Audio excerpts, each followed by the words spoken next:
Vamos lá, pessoal. Mais um bloco aqui.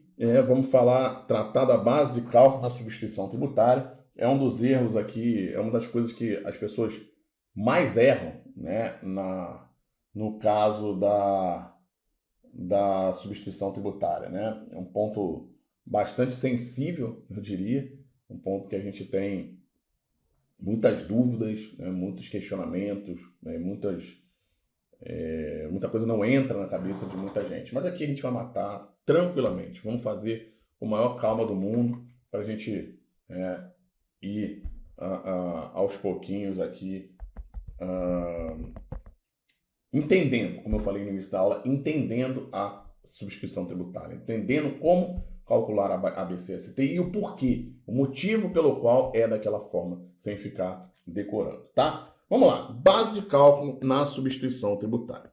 A base de cálculo para fim de ST será 1. Em relação às operações ou prestações antecedentes ou concomitantes, o valor da operação ou prestação praticado pelo substituído. Muita atenção a esses nomezinhos, tá, gente? Substituído, substituto. Substituído, substituto. Cuidado, as bancas trocam aqui. Substituído, ela bota substituto. Substituto, ela bota substituído. Então, ela tenta te confundir várias e várias vezes com esses nomes. Cuidado, sempre que for ler questão de ST, principalmente teórica, cuidado para ver se ela não trocou substituído por substituto. Então, primeira base de cálculo é a mais simples de todas. Por quê? Porque você já sabe o valor da operação. Concorda comigo que quando aquele produtor que eu falei para vocês, ele vende para uma indústria, tem o fato gerador 1 praticado pelo produtor e a indústria tem que recolher esse ICMS, você concorda comigo que esse valor já é conhecido? Por quê? Porque o fato gerador ele acontece antes do recolhimento. ST para trás ou diferimento.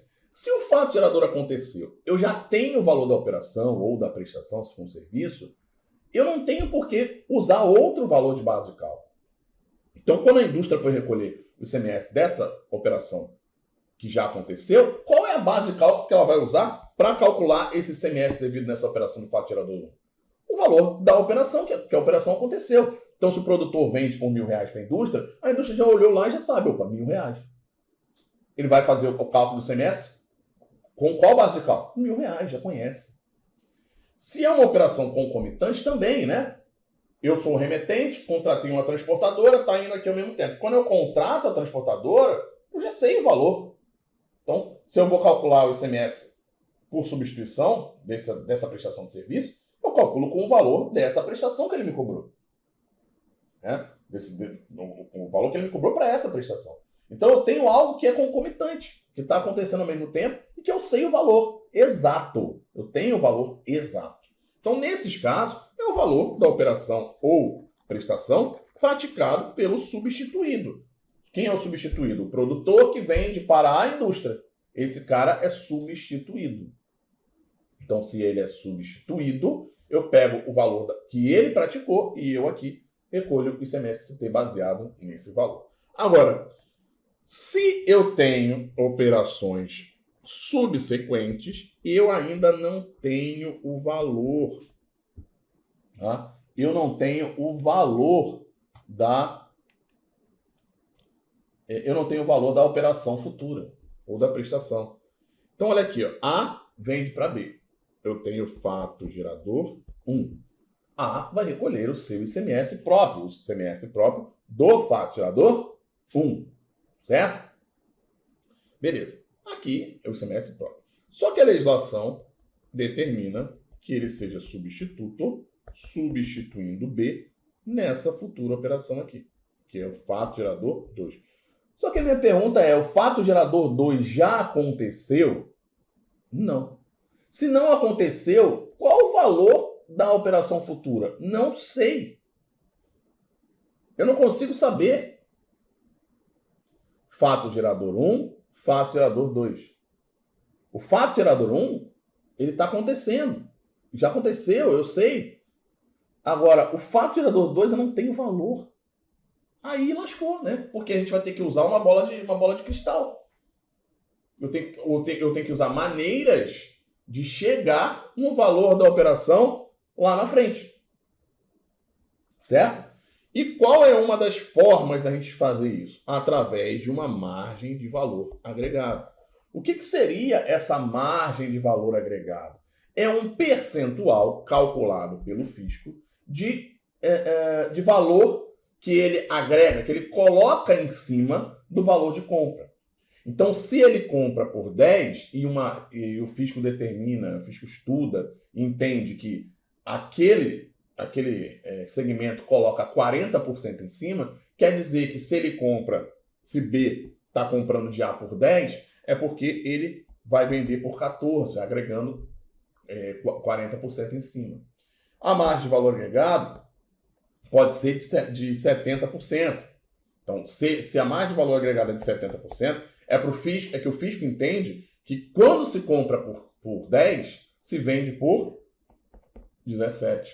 Então, com essa margem de valor agregado, nós vamos pegar todos os custos incorridos aqui nessa entrada e jogar um percentual em cima. Então, importante essa frase que eu estou falando. Todos os custos devem ser somados na entrada de B para que a gente calcule o valor da futura saída. Você concorda comigo que se B comprar um copo por 10 reais e ele quer 40% em cima, ele vai vender por 14? Sim, né? Agora, se ele comprar, né, por 20, ele vai vender por 14? Não vai. Ele vai botar 40% em cima de 20, e não de 14 mais, e não de 10 mais. Ele comprou por 10, vendeu por 14. Ele comprou por 20, ele vai vender por 28, se ele quer 40% em cima. Essa é a lógica. Só que isso não é só, ele não calcula só o custo da compra, da mercadoria que ele comprou, do copo que ele comprou. Ele vai botar o que em cima? Frete. Não foi um custo para ele? Foi. E aí a ideia de custo é essencial para entender a ST. Se eu estou falando de margem que eu tenho que jogar em cima, é margem em cima de um custo. Não adianta eu chegar e falar assim, estou comprando por 10, quero 40% em cima, vou vender por 14. Só que o meu frete, quando eu compro, custa 5. Então eu estou comprando a mercadoria por 10, pago 5 de frete, 15, estou vendendo por 14. Você acha que algum empresário vai fazer isso? Não, né? Ele vai pegar o custo dele. Opa, peraí, comprei por 10, mas tem o seguro ali que é R$1, 11. Frete de 5, 16. Tem mais outro custo aí? Não. Então, beleza, 16. Agora sim eu jogo a minha margem de lucro em cima. Eu jogo a minha margem de valor agregado em cima. Tá? Só que, claro, que quando o contribuinte faz isso, ele escolhe a margem que ele quer vender. Ele é livre para fazer isso. Eu quero ter 100% no meu lucro. Eu quero ter 50% do meu lucro. Ele define. Só que o fisco, ele vai e estuda o mercado e fala, olha, pesquisei aqui, né, fiz uma amostra e verifiquei que esse setor que vende copo, na média, eles estão comprando por 10 e vendendo por 13. Claro, vai ter gente que compra por 10 e vende por 12, vai ter gente que compra por 10 e vende por 15. Mas, porque cada um escolhe a sua margem para usar dentro do seu negócio. Mas a margem calculada pelo fisco, que é uma média ponderada, vai ser utilizada para o cálculo da ST.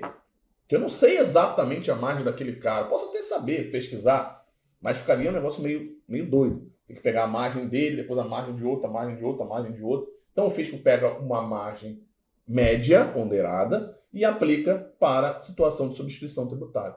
Então, se ele vende por 10, se ele compra por 10 e vende por 14, a margem que esse contribuinte está usando é 40%. Mas o fisco pode entender que a margem do mercado para aquele copo, para aquela mercadoria, é de 50%. Então, por mais que ele agregue 40%, a gente vai, na hora de calcular ST, vai agregar 50%. Tá? Então, esse conceito de custo ele é extremamente importante para efeitos de ST, tá? Porque as pessoas não entendem que eu quero calcular o preço futuro, mas eu não posso calcular o preço futuro baseado em um componente do meu custo, que é o preço da mercadoria. Eu preciso calcular com base em todos os meus custos. Certo? Então, olha só. Ele fala, em relação às operações subsequentes que a gente está falando, obtida pelo somatório das seguintes parcelas. Valor da operação ou prestação própria. Então, quando A está remetendo para B, tem um valor aqui de uma operação. Certo? Então, o primeiro custo que B tem é o valor aqui dessa operação. Tá? É o primeiro custo, o valor da operação própria. B está comprando de A por 700, por exemplo. Esse é o primeiro custo que se tem. Depois, também tem custo, né, de seguro, frete, outros encargos, qualquer custo que está entrando aqui. Então, o valor da operação que ele comprou, mais um frete, mais um seguro, né, mais qualquer outro encargo, outra despesa. Isso tudo entra no custo. A gente está querendo achar custo. E depois que a gente tem o custo, a gente vai botar uma margem de valor agregado que vai incluir, inclusive, o lucro dele. A gente pode definir isso como lucro, né, como um lucro que ele tem, né? Não é só lucro, tem outras coisas em cima, mas vamos chamar de MVA. Tá? E na MVA já está o lucro dentro também. O imposto a ser pago. Pronto, já achei a base de cálculo futura. São os custos, né, o valor que eu comprei, o valor da operação, mais frete, seguro, demais encargos, e eu jogo uma margem de valor agregado em cima. Então, se o meu custo for 10, né? Mas eu tenho frete, eu tenho o valor da operação que eu comprei, foi 8, mas eu tenho frete de R$1 e seguro de R$1. Então, 10 meu custo total. E eu tenho 40% de margem de valor agregado que o fisco determinou. Então, R$10 mais 40%, R$14 é o meu valor de base de cálculo da saída futura. Como que eu vou achar? Eu tenho a base de cálculo agora. Como é que eu vou achar o ICMS devido por ST? Ora, você pega a base de cálculo, multiplica pela alíquota. Eu tenho aqui, isso aqui é o que está escrito no parágrafo 5º. A remeteu para B. B vai fazer uma futura operação, só que A que vai recolher, né? Fato tirador 1, fato tirador 2 futuro. A que vai recolher. Mas A quer saber, A tem o ICMS próprio, quando ele manda para B, e ele quer saber o valor, né, da base de cálculo lá na frente para achar o ICMS lá na frente. Como é que ele faz? A base de cálculo a gente calcula da forma como a gente viu, aqueles componentes, já vamos fazer exemplos com números e tal, mas ele pega a base de cálculo aqui, base de cálculo da substituição tributária, pega a alíquota e vai achar o ICMS-ST. Certo? Só que o ICMS-ST não vai ser dessa forma. Por quê? Você pega a base de cálculo vezes a alíquota, vai ser o débito aqui de trás. Mas lembre-se que o ICMS próprio tem que abater desse débito. Então, se não tivesse ST, o que ia acontecer? A manda para B. Beleza, ICMS de A para B, R$100. Aí B, quando der essa futura saída, ia fazer o quê? Base de cálculo vezes a alíquota. R$300. Ele ia recolher 300? Não ia. Ele abate o ICMS da operação anterior. E a ST não tem o condão de eliminar a não cumulatividade. Então, na ST, você acha a BCST, aqui, na frente, acha a alíquota, lá frente, multiplica, você tem o débito. E esse débito tem que ser abatido do ICMS próprio. Senão você fica com um imposto cumulativo. Certo? Então, acha a BC futura, multiplica pela alíquota. Depois você abate o valor do ICMS próprio. É essa a diferença que ele menciona aqui no parágrafo 5º, tá? Vamos agora de exemplos. Agora, para mim, é a parte mais importante, mais interessante dos casos de substituição tributária, tá? Acho que aqui é onde a gente vê realmente, quando a gente aprende realmente sobre a ST, tá? Bom, é tão importante, gente, que eu vou deixar para um próximo bloco. Eu vou dividir aqui essa base de cálculo na substituição tributária, esse bloco, né, esse tópico, base de cálculo na ST, em duas partes. Tá? Então, primeiro foi essa explicação, depois a gente vai fazer aqui mais ou menos, acho que 1 hora, 1 hora e pouco, só de exemplos. exemplo, cálculo numérico, com explicações, claro. Né? Só de exemplo não, porque no finalzinho ainda tem um pequeno tópico, pequena situação. Mas a gente vai ter vários e vários exercícios, exemplos, né, que eu quero dizer, vários exemplos, com cálculos e com explicações dentro desses cálculos. A gente vai falar também do desconto incondicional, quando entra, quando não entra, frete, se entra na base de cálculo própria, não vai entrar na ST. Então, essa noção primeira eu queria dar para vocês, é uma noção de pensamento de que o valor da operação eu já sei, então ele é a própria base de cálculo, nas operações antecedentes ou concomitantes, que já aconteceram ou concomitantes, e nas operações subsequentes eu não sei o valor. Então, se eu não sei o valor da operação futura, eu preciso calcular de acordo com uma margem de valor agregado. Temos outras opções também.